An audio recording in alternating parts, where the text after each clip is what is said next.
Hi friends, ഞാൻ അക്സായബി from Aksa voice. ഇപ്പോൾ നിൽക്കുന്നത് പെരിങ്ങനാട് ദേശത്തുള്ള ചെറുപുഞ്ച എന്ന ഗ്രാമത്തിലാണ്.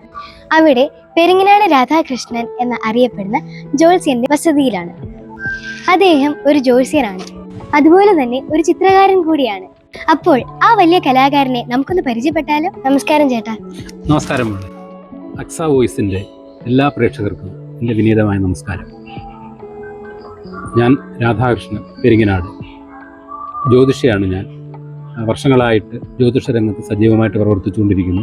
ധാരാളം ക്ഷേത്രങ്ങളിൽ ഒക്കെ ഞാൻ ദേവപ്രശ്നം നടത്തിയിട്ടുണ്ട്. അല്ലാതെ തന്നെ കുടുംബ പ്രശ്നങ്ങളാണേലും അങ്ങനെ ജ്യോതിഷപരമായിരിക്കുന്ന പല സേവനങ്ങളും ഞാൻ നൽകിക്കൊണ്ടിരിക്കുന്ന ഒരു വ്യക്തിയാണ്. സജീവമായിട്ട് ജ്യോതിഷ രംഗത്ത് പ്രവർത്തിച്ചുകൊണ്ടിരിക്കുന്നുണ്ട്.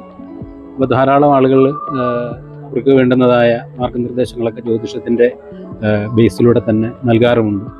അങ്ങനെ വിവാഹ വിഷയത്തിലും അല്ലാതെയുള്ള പ്രശ്നങ്ങൾക്കും കുടുംബപരമായ പ്രശ്നങ്ങൾക്കും ജ്യോതിഷം ഇവിടെയൊക്കെ നമുക്ക് പ്രയോജനപ്പെടുത്താം എന്നുള്ള ചിന്തയിൽ ഊന്നിക്കൊണ്ട് തന്നെ ധാരാളമായിരിക്കുന്നതായ മാർഗനിർദ്ദേശങ്ങളൊക്കെ നമ്മൾ കൊടുത്തുകൊണ്ടിരിക്കുന്നുണ്ട്. അങ്ങനെ ജ്യോതിഷത്തിൻ്റെ പല മേഖലകളിലും സജീവമായിട്ട് പ്രവർത്തിച്ചുകൊണ്ടിരിക്കുകയാണ്. അടിസ്ഥാനമായിട്ട് ഒരു ജ്യോതിഷ കുടുംബത്തിലാണ് ഞാൻ ജനിച്ചത്. എൻ്റെ അപ്പൂപ്പൻ വലിയ ജ്യോതിഷിയായിരുന്നു. അദ്ദേഹം ഏഴംകുളത്തടുത്ത് പുതുമല എന്ന് പറഞ്ഞൊരു സ്ഥലത്തായിരുന്നു ജീവിച്ചിരുന്നത്.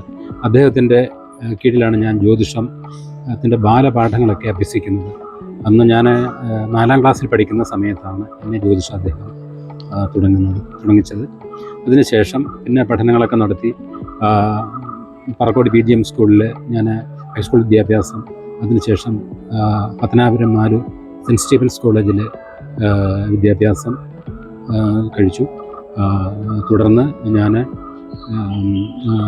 ജ്യോതിഷപരമായിരിക്കുന്ന കാര്യങ്ങൾ കൂടുതലായിട്ട് അഭ്യസിക്കണം എന്നുള്ളൊരു ആഗ്രഹം ഉണ്ടായിരുന്നെങ്കിലും ഇടയ്ക്ക് വെച്ച് അതിനൊരു വിരാമം ഉണ്ടായി.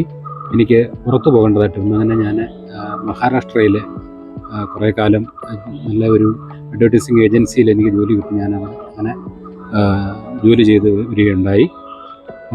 ഏതാണ്ട് ഒരു 12 വർഷത്തോളം ഞാൻ അവിടുത്തെ ഒരു വളരെ ഫേമസ് ആയിരിക്കുന്ന ഫോക്സ് അഡ്വർടൈസിങ്ങിലെ ക്രിയേറ്റീവ് ടീമിലെ വിഷ്വലൈസറായിട്ട് ഒക്കെ ഞാൻ ജോലി ചെയ്തിട്ടുണ്ട്. ആ സമയത്ത് ജ്യോതിഷം എന്നോടൊപ്പം ഉണ്ടെങ്കിൽ പോലും എനിക്ക് സമയം കിട്ടത്തില്ലായിരുന്നു കൂടുതൽ അത് ചെയ്യുന്നതിന് വേണ്ടി. എങ്കിലും ഞാൻ പഠനം ഇങ്ങനെ തുറന്നുകൊണ്ടേയിരുന്നു. അപ്പം ഈ കലാരംഗത്ത് പ്രവർത്തിക്കുമ്പോൾ തന്നെ എനിക്ക് അവിടെ വലിയ കമ്പനികൾ, ഉദാഹരണം സിപ്ല മെഡിസിൻ കമ്പനി, അതേപോലെയൊക്കെയുള്ള ക്രോസ്ലാൻഡ് എന്നൊക്കെ പറയുന്ന പല കമ്പനികൾക്ക് വേണ്ടിയും ഞാൻ ജോലി ചെയ്തിരുന്ന സ്ഥാപനം വർക്ക് ചെയ്യുന്നുണ്ടായിരുന്നു, പരസ്യങ്ങൾ ചെയ്യുന്നുണ്ടായിരുന്നു. അപ്പോൾ അതുമായിട്ട് ബന്ധപ്പെട്ട ക്രിയേറ്റീവ് ഡയറക്ടേഴ്സൊക്കെ ആയിട്ട് എനിക്ക് കൂടുതൽ ബന്ധപ്പെടാനും അവരുടെ കീഴിൽ എനിക്ക് ഈ പരസ്യ മേഖലയിൽ ധാരാളം അറിവുകളൊക്കെ ലഭിക്കുകയുണ്ടായി. അവരുമായിട്ടുള്ള ആ സമ്പർക്കത്തിലൂടെ അതൊക്കെ എൻ്റെ വളർച്ചയുടെ വഴികളിലാണ്.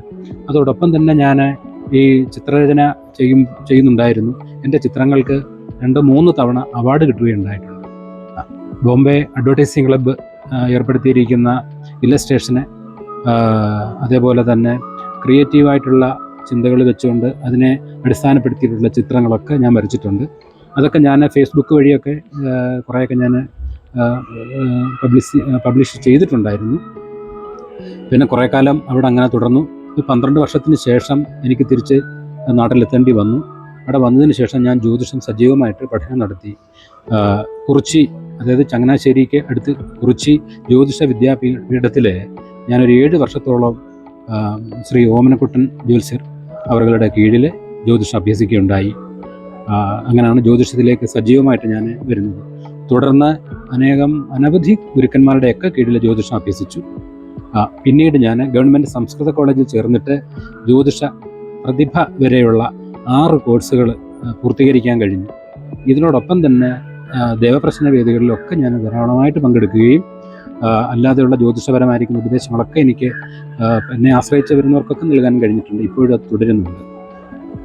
ഇതോടൊപ്പം ഈ ചിത്രരചനാ വിഷയത്തിൽ ഒഴിവ് സമയങ്ങളിലൊക്കെ ഞാൻ ചിത്രരചനയിൽ മുഴുകാറുണ്ട്. അപ്പം മാതൃഭൂമി ഒരിക്കലും എൻ്റെ ചിത്രരചനയെ പറ്റി ഒരു ചെറിയ റിപ്പോർട്ട് ചെയ്തിരുന്നു, പത്രത്തിൽ റിപ്പോർട്ട് ചെയ്തിരുന്നു. അവർ വീണ്ടും എന്തോ ചാനലിലൊക്കെ അത് ചെയ്യുന്നു എന്നൊക്കെ പറയുന്നുണ്ട്. അങ്ങനെ ഇപ്പോഴും ഒഴിവ് കിട്ടുന്ന സമയങ്ങളിലൊക്കെ ഞാൻ ചിത്രരചന അതിൽ മുഴുകുന്നു. അതിൻ്റെ ഏതാനും ചില ചിത്രങ്ങളൊക്കെ ഞാനിപ്പോൾ ഒന്ന് കാണിച്ചുകൊള്ളാം. അപ്പോൾ ഈ കലാകാരന്റെ കുറച്ച് നല്ല ചിത്രങ്ങൾ കണ്ടാലും.